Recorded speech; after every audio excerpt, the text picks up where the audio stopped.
নমস্কার বন্ধুরা, আমার চ্যানেলে তোমাদের সবাইকে অনেক স্বাগত।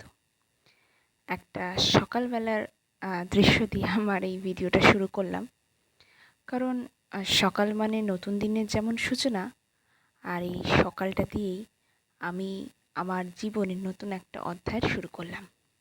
সবাইকে একটাই রিকোয়েস্ট, যদি তোমাদের আমার এই ব্লগ দেখতে ভালো লাগে তাহলে চ্যানেলটিকে অবশ্যই কিন্তু লাইক, কমেন্ট এবং সাবস্ক্রাইব করতে ভুলবে না। তাহলে আমি নতুন নতুন অনেক ব্লগ তোমাদের সাথে শেয়ার করতে পারবো। ঠিক আছে বন্ধুরা? তো আমি এখন আমার বাবার বাড়িতে আছি। তো ওপরের ছাদ থেকেই আমি আমার এই ব্লগটা শুরু করলাম। এটা একটা পাশের বাড়ি দেখাচ্ছি। আর এটা হচ্ছে আমাদের, জানো তো, আম গাছ। আমাদের বাড়িতে জায়গা একদমই নেই, তাও একটা আম গাছ শুধু আমাদের বাড়িতে দেখা যায়। গাছ লাগানোর একদমই জায়গা নেই। আর ওই যে বাড়িগুলো দেখছো, ওখান থেকে একটা রাস্তা আছে। তারপর আমি নিচে চলে এলাম। এখন বাজে সকাল ওই 7:30 থেকে 8:45। অ্যাজ ইউজুয়াল আমার মা ঠাকুর দিতে চলে এসছে, তাই ঠাকুর ঘরে আমি আমার মাকে দেখতে চলে এসেছি। এই হচ্ছে আমাদের ঠাকুর ঘর, সেটাই তোমাদেরকে দেখালাম। ঠিক আছে, আমার মা এখন পুজো করছে।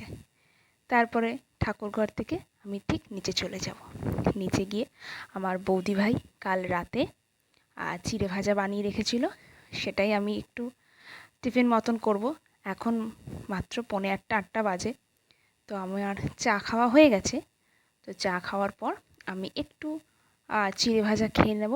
চিড়ে ভাজা খেয়ে নিয়ে তারপরে কিছুক্ষণ পর আমি আমার ভারী টিফিনটা খাবো। ঠিক আছে? এতক্ষণে মনে হয় আমার মায়ের পুজোও হয়ে গেছে। হ্যাঁ, হয়ে গেছে। এখন এই যে দেখছো বাঁধাকপি কাটছে, এটা হচ্ছে আমার বৌদিভাই। বৌদিভাই বাঁধাকপি কাটছে, একটা সুন্দর বড়া বানাবে। আর ওদিকে মা শিম আর বেগুন কাটতে বসে পড়েছে। মনে হয় শাক রান্না করবে। আমি একটু ওপর থেকে ঘুরে এসে তোমাদের আবার দেখাচ্ছি। ওপর থেকে ঘুরে আসার পর দেখি মায়ের শাক রান্না প্রায় কমপ্লিট। মা বড়ি দিয়েছে, বড়ি দিয়ে একদম লাস্ট মোমেন্টে মা এখন ভাজতে শুরু করে দিয়েছে। শাক রান্না হবে জানি, এরপরে আজকে মাছের রেসিপি হবে। কি বলো তো? চিংড়ি মাছ। যে কড়াইতে মা চিংড়ি মাছ দিয়ে দিয়েছে, তাও আবার এমনিভাবে নয়, নারকেলের দুধ দিয়ে মাছ, চিংড়ি মাছ রান্না করবে। মায়ের হাতের রান্না সব্বার ভালো লাগে। এই একটা জিনিস কিন্তু আমি আমার শ্বশুরবাড়িতে ভীষণ মিস করি। কি বলো তো? আমার মায়ের হাতের রান্না। পৃথিবীর সবার রান্নার থেকে নিজের মায়ের হাতের রান্নার স্বাদই অন্যরকম। আমার মনে হয় শুধু আমি নই, পৃথিবীর সব ছেলেমেয়েদের কাছে তার নিজের হাতের মায়ের রান্নার টেস্টটাই আলাদা, তাই না বন্ধুরা? তো মায়ের মোটামুটি মনে হয় পেঁয়াজ কষানো হয়ে গেছে। পেঁয়াজ কষানোর পর মা এবার একে একে সব মায়ের মশলাপাতি সব দেবে। এবার মনে হয় মা চিংড়ি মাছটা দিয়ে দেবে। চিংড়ি মাছটা দিয়ে ভালো করে কষিয়ে তারপরে সম্ভবত নারকেলের দুধ দেবে। তো মা এখন মশলা কষাচ্ছে, কষাতে কষাতে চিংড়ি মাছও দিয়ে দিয়েছে। চিংড়ি মাছ দিয়ে দেওয়ার পর মা না দুধটা একবারে দেয় না, জানো তো বন্ধুরা? আমি দেখলাম মা দুধটাকে অল্প অল্প করে দিচ্ছে, মানে জল দেয়নি একটুকু। পুরো কষানোটাই মা নারকেলের দুধ দিয়ে করেছে।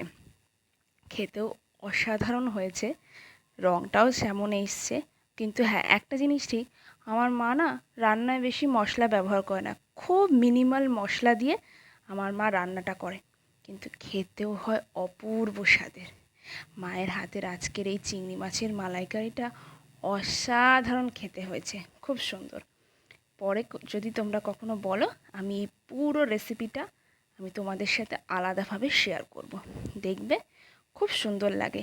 আর হ্যাঁ, মা তো শুধু দুধ দেয়, জানো তো, নারকেল কিন্তু দেয় না। এই যে দেখো দেখো মা দিচ্ছে, দেখেছো? ছাঁকনি দিয়ে ছেঁকে শুধুমাত্র নারকেলের দুধটা দিয়ে মা এই পুরো রান্নাটা করবে। নারকেলটাকে মা বাদ দিয়ে দেয়, নারকেলটা মা একদম পছন্দ করে না। এই যে মায়ের পুরো দুধ দেওয়া এবার কমপ্লিট। এইবার মনে হয় মা এটাকে একটু ফুটতে দেবে। হ্যাঁ, ঠিক তাই, মা এটাকে ফুটতে দিয়েছে। এটা ফুটতে দিয়েছে ততক্ষণই যতক্ষণ চিংড়ি মাছটা একটু সিদ্ধ সিদ্ধ হয়ে আসে। চিংড়ি মাছটা সিদ্ধ হয়ে যাওয়ার পর মায়ের রান্না প্রায় কমপ্লিট। এবার আমি ঢুকবো স্নানে, নাহলে মা চেল্লাবে। ওদিকে এখন বাজে এই সকাল 11টার মতন। আমার স্নান হয়ে গেছে। এত তাড়াতাড়ি কিন্তু বন্ধুরা আমি স্নান করি না, যেহেতু বাড়িতে আছি তাই খুব একটা কাজ নেই, তাই জন্য আমি সকালেই 11টা থেকে 11:15টার মধ্যে স্নান করে নিয়েছি। স্নান করার পর আমি একটু স্কিন কেয়ার করলাম। কেন করলাম? স্কিন কেয়ারটা একটা সাবজেক্টিভ বিষয় তো, এটা এক একজনের কাছে এক এক রকম। আমি স্কিন কেয়ার করতে ভালোবাসি। কেউ যদি আমাকে স্কিন কেয়ার নিয়ে বিভিন্ন ধরনের টিপস দেয়, সেটা নিতেও কিন্তু আমি খুব ভালোবাসি। ঠিক আছে?